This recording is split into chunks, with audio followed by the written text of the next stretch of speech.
Senator from North Dakota.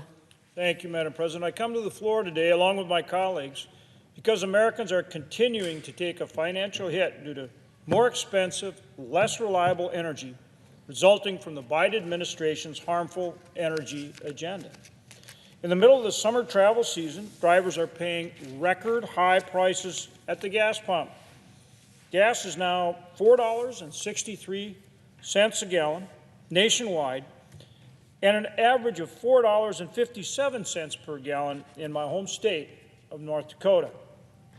Sky-high energy prices are fueling record inflation, driving up the cost of goods across the entire economy.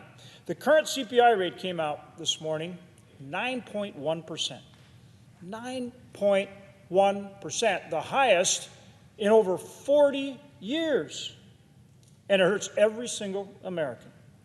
At the gas pump, at the grocery store, everything they buy.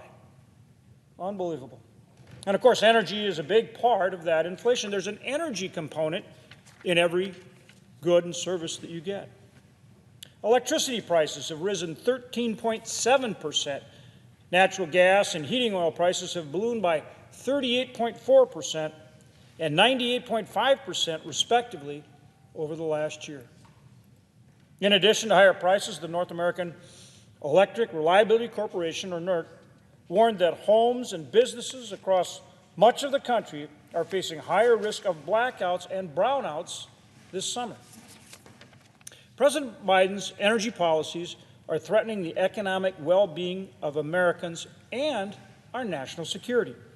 Just a few years ago, our country was producing almost 13 million barrels per day of oil, and consumers benefited from historically low energy prices.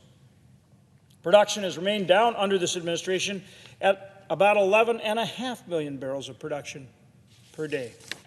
American families are paying record prices because the Biden administration is continuing its regulatory onslaught on domestic energy production.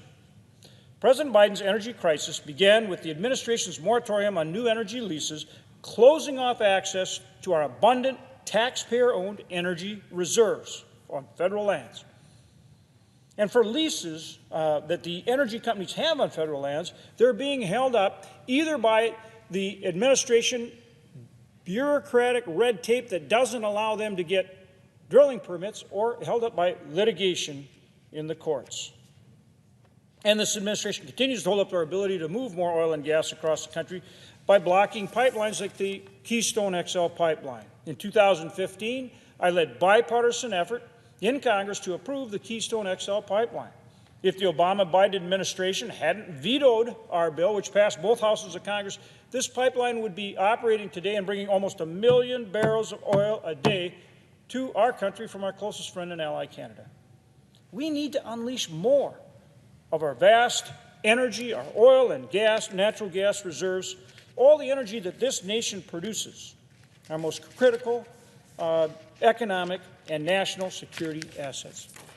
And if we want to truly cut off the Russian war machine and support our allies, we need to cut off Putin's ability to sell Russian energy.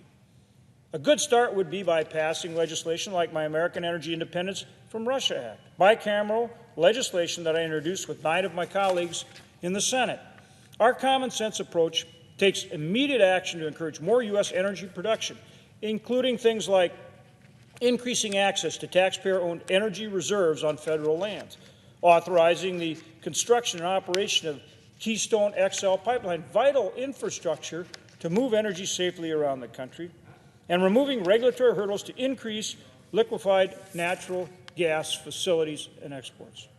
Each additional barrel of oil we produce here at home replaces production from Russia and other adversaries, countries that also have little to no environmental standards.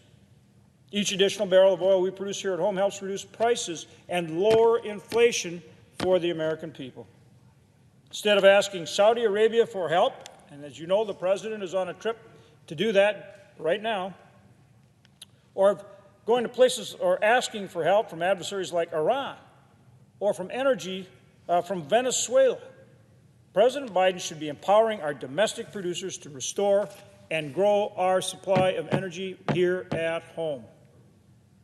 The solution is simple. The Biden administration needs to take the handcuffs off domestic energy production because more supply is needed to bring down prices. That's just common sense, and the American people know it. And the American people need that relief now. Thank you, Madam President. With that, I yield the floor.